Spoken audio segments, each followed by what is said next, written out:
बहुत बहुत स्वागत। और इन सब लोगों को मैं एक ही विनम्र मेरी विनती रहेगी कि तृणमूल के हर इंसान को लेके चलिए, हर एक सबको एडजस्ट करके चलिए, आगे लेकर उनको करिए। हिंदी प्रकोष्ठ का इलेक्शन एक पड़ाव था, समापन नहीं था। अब तो इस हिंदी प्रकोष्ठ का असली काम चालू हुआ है।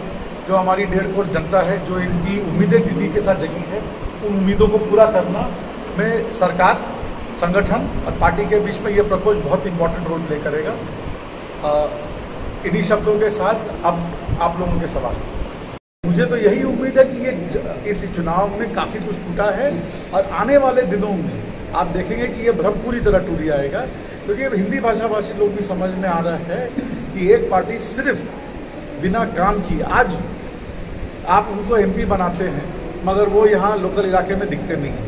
मैं खाली यहाँ लोकल एमपी की बात नहीं कर रहा हूँ, दो हैं यहाँ पर।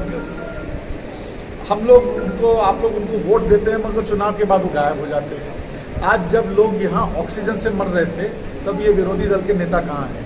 मैं पूछता हूँ, मैं आपके साथ आपके सामने पूछ रहा हूँ। जब आज ये वैक्सीन की कमी है और केंद्र में उनकी सरकार है, उनके प्रधानमंत्री हैं, कितना वैक्सीन एक्स्ट्रा लाके आपने लगवा दिया यहाँ पर दुर्गापुर, रानीगंज, आसनसोल के लोगों को? मैं ये पूछता हूँ, मेरे सवाल ये है, कितना ऑक्सीजन आप लाके दे दिए, कितनी वेंटिलेटर मशीन आप इस इलाके में लाके दे दिए? आप यहाँ के लोकल सांसद हैं, दिल्ली में आपकी सरकार है, क्या चीज़ रोक रही है? इतना सब कुछ होते हुए भी अगर लोगों का भ्रम टूट रहा है, क्योंकि लोग अब देख रहे हैं कि ये लोग सिर्फ बात करने में और वादे करने में एक्सपर्ट है, काम करने के टाइम पर मोदी है तो मुमकिन नहीं है, दीदी है तो मुमकिन हो रहा है। और दीदी सही, उसमें हिंदी प्रकोष्ठ की क्या भूमिका है? ममता को कितानी भाई, हिंदी प्रकोष्ठ की आप भूमिका ये समझ लीजिए, हिंदी भाषाभाषी जिसको हमेशा एक भ्रम फैलाया जाता था कि ये बीजेपी के वोटर हैं, ये बीजेपी माइंडेड लोग हैं, उन लोगों ने इस बार भर भर के टीएमसी को वोट दिया। कई जगह कम, कई जगह बेसी, कई जगह बहुत अधिक वोट दिया।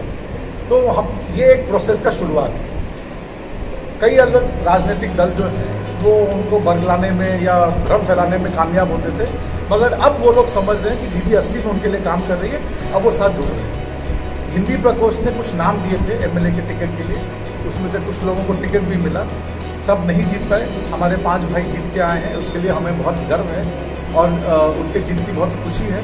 तो ये प्रकोष्ठ अपने आप में अब एक अलग ऊंचाई की तरफ जा रहा है, जहां हम लोग हिंदी भाषाभाषी समाज की आवाज़ दीदी तक पहुँचाएंगे। आने वाले कॉर्पोरेशन चुनाव में से कितनी भूमिका रहेगी? देखिए, आने वाले खाली आसनसोल में 105 म्यूनसिपैलिटीज की काम पर चुनाव होने जा रहा है। हिंदी प्रकोष्ठ में जहाँ हिंदी भाषाभाषी लोग हैं और जहाँ मुझे जीतने वाले, सिर्फ हिंदी भाषाभाषी होना मेरे लिए ज़रूरी नहीं है, जीतने वाले कैंडिडेट होंगे, हिंदी प्रकोष्ठ उनके लिए दीदी से आग्रह करेगा कि भाई इनको मौका दिया जाए ताकि ये आपकी सेवा कर सके, अपने हिंदी भाषाभाषी समाज की सेवा। मैं, जैसा कि मैंने पहले कहा, मैं जीतने वाले कैंडिडेट को उम्मीदवार बनाऊँगा और मुझे लगता है मेरी पार्टी भी जीतने वाले कैंडिडेट को उम्मीदवार बनाएगी, चाहे वो किसी भी भाषा, धर्म, जाति का, क्योंकि अल्टीमेटली दलगत राजनीति में, चुनावी राजनीति में जीतना हमारा उद्देश्य और लक्ष्य होता है, किसी खास समुदाय को खुश करना नहीं। सब मिलके तय करेंगे और फिर हमारी पार्टी की जो लीडरशिप है दीदी तय करेंगी। हम आपको सिर्फ इतना कह सकते हैं कि यहाँ टैलेंट की पूजा होती है, यहाँ जात पात धर्म इसकी पूजा नहीं होती। और इसका सबसे बड़ा प्रमाण है कि जो पूर्व मेयर थे वो गैर बंगाली होते हुए भी उनको मेयर बनाया, मगर उन्होंने क्या किया ये आप सबके सामने जग जाहिर है। मैंने बंगाली प्रधानमंत्री के बाद उठाई, तो इसी दूसरे राज्य हिंदी में फिर तो वहाँ में से नहीं गलत जाएगा कि बंगाली के रूप में प्रमोट किया जाएगा? देखिए, ऐसा है, बीजेपी के प्रधानमंत्री, बीजेपी की सरकार, हम लोग सब प्रयास कर रहे हैं कि एक छत्र होकर, एकजुट होकर लड़ाई लड़ी जाए।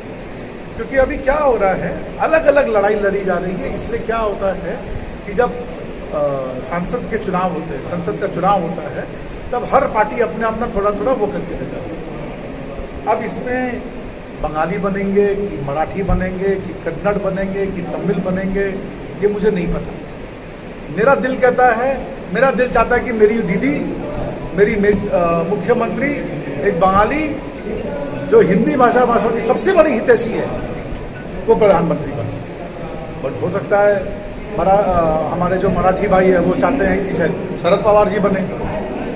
मुद्दा ये नहीं है कि प्रधानमंत्री कौन बनेगा, मुद्दा ये है कि क्या हम सब इकट्ठा होकर एक साथ चुनाव लड़ सकते हैं बीजेपी के खिलाफ 2024 में।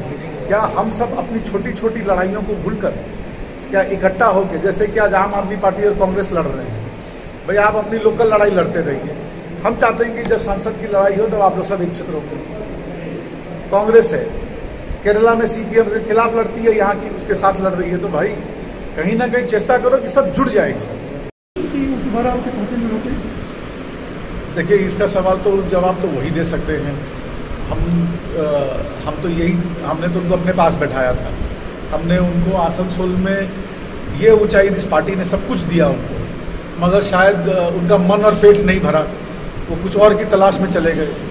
और वो तो मैं तो हंसी मजाक में कहावत ही कह सकता हूँ, चौबे जी छब्बे जी बनने गए, दुबे जी बनकर आ गए।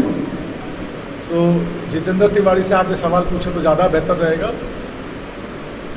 हम लोग, ये मेरी निजी राय है, कि ये चुनाव बहुत कड़वे माहौल में लड़ा गया। हम लोगों के ऊपर, सबके ऊपर में एक मानसिक दबाव बनाया गया, खासकर हमारे विरोधी दलों द्वारा। कई हमारे साथी छोड़ के चले, इसीलिए उनको इस लिस्ट से भी हटाया गया।